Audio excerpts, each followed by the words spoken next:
ছুটির দিনে সকালবেলা ঘুম থেকে উঠে ছেলে মেয়েকে নিয়ে চলে গেলাম বাইরে খিচুড়ি খেতে। খিচুড়ি তো ঘরে রান্না করে অনেক খাওয়া হয়, বাইরে গিয়ে কখনো খিচুড়ি খাওয়া হয়নি। তাই আজকে হুট করেই মন চাইলো বাইরে গিয়ে ভুনা খিচুড়ি খেয়ে আসতে। হ্যালো এভরিওয়ান, আসসালামু আলাইকুম। আশা করছি সকলেই ভালো আছেন। আলহামদুলিল্লাহ, আল্লাহর রহমতে আমরাও ভালো আছি।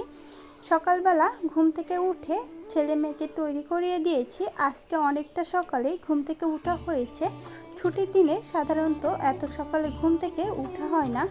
ঘুম থেকে আমি আগে উঠে তারপর তাদেরকে তুলে দিয়েছিলাম। এখন তৈরি হয়ে বাইরে চলে যাচ্ছি। বাইরে এসে দেখলাম দুইটা সাদা কবুতর। এরকম কবুতর আগে আমাদেরও ছিল, এখন আর নাই। কবুতর দুইটাকে দেখতে মাশাআল্লাহ অনেক সুন্দর ছিল। তারপর বাইরে গিয়ে আমার ছেলেটাকে আমি কোলে নিলাম, আর আমার হাজব্যান্ড তার বাইকটাকে বের করে নিচ্ছিল। আমার ছেলেটা তো তার বাবার কোল থেকে কিছুতেই নামবে না, সে জানে তার বাবা এখন বাইক বের করবে। সে বাইকে ওঠার জন্য অনেকটা এক্সাইটেড ছিল। আর এই যে আমার মেয়েকে দেখা যাচ্ছে, সে তো বাইরে গেলে অনেক খুশি হয়, ঘুরতে অনেক পছন্দ করে। সকালবেলা ঘুম থেকে উঠে সে তো খুশি হয়ে গেছে, যখনই শুনলো বাইরে যাব ঘোরার জন্য। সে সেজে গুজে একদম রেডি। তারপর বাইরে চলে আসলাম। সকালবেলার আবহাওয়াটা অনেকটাই ভালো ছিল, বাইরে ঠান্ডা বাতাস ছিল, যেতে তো অনেক ভালো লাগছিল। আজকে যেহেতু শুক্রবার ছিল, বাইরের রাস্তাটা অনেকটাই ফাঁকা ছিল। শুক্রবারে সাধারণত সবাই অনেকটাই লেট করে ঘুম থেকে উঠে, এত সকালে কেউ ঘুম থেকে উঠে না, তাই রাস্তাটা খালি থাকার কারণে আমাদের যেতে অনেকটাই কম সময় লেগেছে। এই যে মার্কেটগুলো দেখা যাচ্ছে, বাকি দিনগুলোতে এখানে অনেক ভিড় থাকে। আজকে শুক্রবারে সব মার্কেটগুলো বন্ধ ছিল, তাই এখানে তেমন কোনো লোক ছিল না। বাইরের রাস্তায় জায়গায় জায়গায় দেখছিলাম নাস্তা বিক্রি হচ্ছে। আমার হাজবেন্ড জিজ্ঞেস করছিল কোথায় গিয়ে খাবো। আমি তাকে বললাম সে যে জায়গায় সকালের নাস্তা করে সেখানে নিয়ে যেতে। আমাদেরকে যে দোকানটায় খিচুড়ি খেতে নিয়ে গিয়েছিল, এই দোকানটাতে আমার হাজবেন্ড সকালবেলা প্রায় সময় নাস্তা করে থাকে।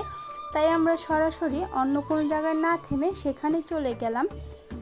রাস্তার এই পরিবেশটা আমার কাছে অনেক ভালো লাগছিল। বেশ কয়েকদিন পর এই জায়গাটায় আসা হলো। আমার তো অনেক ভালো লাগছিল এই পানিগুলো দেখে। এখন যেহেতু বর্ষার দিন, পানি নদীতে অনেকটাই বেড়ে গেছে, আর পানিটা অনেক পরিষ্কার ছিল, দেখতে অনেক ভালো লাগছিল। এই যে আমরা চলে এসেছি দোকানটায় এসে ভিতরে ঢুকে বসে পড়লাম ছেলে মেয়েকে নিয়ে। আমার ছেলেটা তো এখানে এসেই দুষ্টামি শুরু করে দিল, সে অনেক দুষ্টামি করছিল। আমার মেয়েটাকে সকালে বলেছিলাম বাইরে যাব নাস্তা খাওয়ার জন্য, সে তো শুনে খুশি হয়ে আমাদের সাথে চলে এসেছে। যখনই এসে শুনলো আমরা এখানে খিচুড়ি খাবো, তখন তার মনটা খারাপ হয়ে গেছে।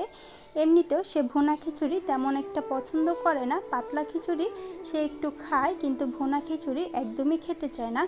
আমি বাসায় যখন রান্না করি তখন তাকে অনেকটাই জোর করে খাওয়াই। আজকের খিচুড়ি দেখে তার মন নষ্ট হয়ে গেল, সে ভেবেছিল অন্য কিছু খাবে। তাকে আগে থেকে বলা হয়নি আজকে যে আমরা খিচুড়ি খাবো। আমার তো খিচুড়ি অনেক পছন্দ, খিচুড়ির নাম শুনলেই আমার শুধু খেতে ইচ্ছে করে। খিচুড়ির জন্য এখানে ডিম ভেজে নিচ্ছিল। আমার তো খিচুড়ি দিয়ে ডিম ভাজা খেতে তেমন একটা ভালো লাগে না, তারপরও আজকে খেলাম, ভালোই ছিল। এখানে আমাদের তিনজনের জন্য 3টা ডিম ভেজে নিচ্ছিল। আমি আমার ছেলেটাকে নিয়ে টেবিলে বসেছিলাম। আমার হাজবেন্ডকে বললাম একটু ভিডিও করে আনতে, আমার এইসব ভিডিও অনেক ভালো লাগে, তাই সে আমার জন্য দাঁড়িয়ে ভিডিও করে এনেছিল। খিচুড়িগুলোকে বেড়ে নিয়েছে। খিচুড়ির সাথে ছিল একটু মাংসর ঝোল, আলুর ভর্তা, ডাল ভর্তা আর কালো জিরের ভর্তা। আমার বিয়ের আগে আমার মা যখন এই কালো জিরার ভর্তা বানাতো, এই ভর্তার ঘ্রাণটা শুনলেই কেমন যেন লাগতো, একটুও ভালো লাগতো না, আর একদমই খেতে পারতাম না। কিন্তু বয়সের সাথে সাথে অনেক কিছুই পরিবর্তন হয়ে যায়। এখন কেন জানি এই ভর্তাটা আমার কাছে অনেক ভালো লাগে। এখন নিজের হাতে পাটায় বেটে তারপর ভর্তা বানিয়ে খাই। আজকেও ভর্তা খেতে ইচ্ছে করছিল, তাই এখানে চলে আসলাম। যে কোনো ভর্তাই ঝাল না হলে ভালো লাগে না। এখানকার ভর্তাগুলো তেমন ঝাল ছিল না। আমি যেহেতু ঝাল খেতে অনেক পছন্দ করি, ভর্তাগুলোতে তেমন একটা ঝাল না থাকার কারণে বেশি একটা ভালো লাগে নাই, কিন্তু যারা ঝাল কম খায় তাদের কাছে অনেক ভালো লাগবে। এমনিতে খিচুড়িটা মজার ছিল। আমি আমার ছেলেকে কিছুটা খাওয়ানোর চেষ্টা করছিলাম, কিন্তু সে এগুলো মুখেই নেবে না। তারপর খাওয়া দাওয়া শেষ করে আমার শাশুড়ির জন্য আর আমার মেয়ের খাবারটা পার্সেল নিয়ে এসেছি, তাকে বাসায় এসে খাওয়াবো। সে সেখানে একদমই খেতে চাচ্ছিল না। সকালের নাস্তা হিসেবে আমার শাশুড়িও যেহেতু খিচুড়ি খাবে, তাই আমরা দেরি না করে সরাসরি বাসায় চলে এসেছি। আজকের রাস্তাগুলো আমার কাছে কেন জানি অনেক ভালো লাগছিল, একদমই ভিড় ছিল না। রাস্তায় দেয়ালের এই আঁকাগুলো অনেক ভালো লাগছিল দেখতে। আমার মেয়েটা এগুলো দেখে আমাকে নানান প্রশ্ন করছিল। আজকের ভিডিওটা ছিল এই পর্যন্তই। আশা করছি ভিডিওটা আপনাদের কাছে ভালো লেগেছে। ভিডিওটি ভালো লেগে থাকলে একটি লাইক দিয়ে দিবেন, আর আমার চ্যানেলে নতুন হয়ে থাকলে চ্যানেলটি সাবস্ক্রাইব করে দিবেন। কিছু বলার থাকলে কমেন্ট করবেন। আল্লাহ হাফেজ।